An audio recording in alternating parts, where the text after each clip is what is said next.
of justice in Nuremberg, history's greatest trial nears its fateful close. Under the most elaborate security precautions, only official cars pass the heavily guarded street barricade. Flags of the victorious Allies, sitting in judgment on the International Military Tribunal, fly over the court building. Supreme Court Justice Jackson, Chief United States Prosecutor, arrives. Credentials of spectators and officials alike are closely scrutinized, for it is amidst a grim and military atmosphere that 21 Nazis are to hear their fate. Sir Hartley Shawcross, British prosecutor, enters as the final rounds of the 10-month trial begin. The prisoners, headed by Goering, who shields his face, arrive under guard. The trial started with 24 defendants. One committed suicide, another was excused for health, and one is tried in absentia. There are 21 left in the dock to face civilization's accusation. These, then, are the men whose crimes against humanity brought about a trial without parallel in legal annals. It is doomsday and the day of reckoning as the court rises for one of the closing sessions. The world's finest legal talent has been contributed to the tribunal of 4 nations, which takes its place. Russian, French, and British are the other nations participating.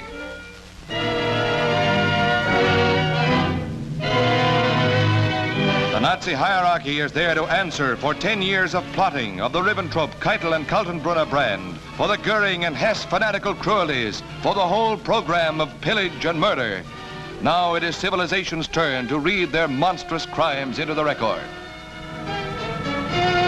Murder or ill treatment of prisoners of war or persons on the seas, killing of hostages, plunder of public or private property, wanton destruction of cities, towns, or villages, or devastation not justified by military necessity. C. Crimes against humanity, namely murder, extermination, enslavement, deportation, and other inhumane acts committed against any civilian population before or during the war. For many weary months, a mountain of incredible proof has piled up against these men. Millions of words of evidence have been heard by the judges. Thousands upon thousands of documents have been examined by the finest legal minds of the 4 nations.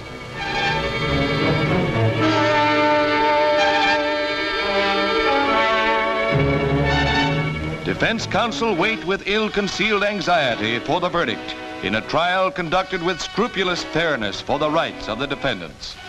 Literally, tons of paper were removed after each long, drawn-out session of court.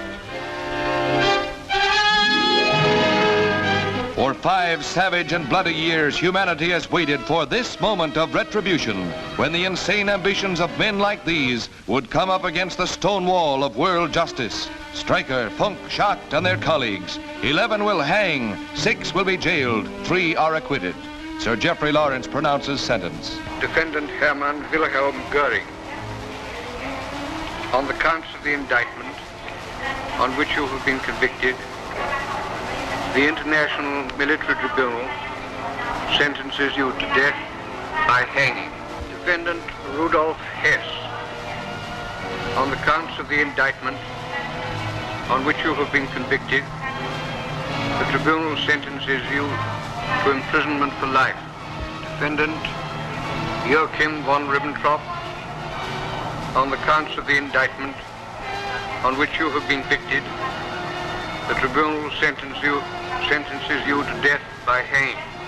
Defendant Julius Stryker, on the count of the indictment on which you have been convicted, the tribunal sentences you to death by hanging. This is what awaits Goering, Keitel, Rosenberg, and the other apostles of death and hate. The only conceivable end for these merchants of aggression. And as they plunge the world into a bloodbath, it is fitting that they take their final plunge in ignominy.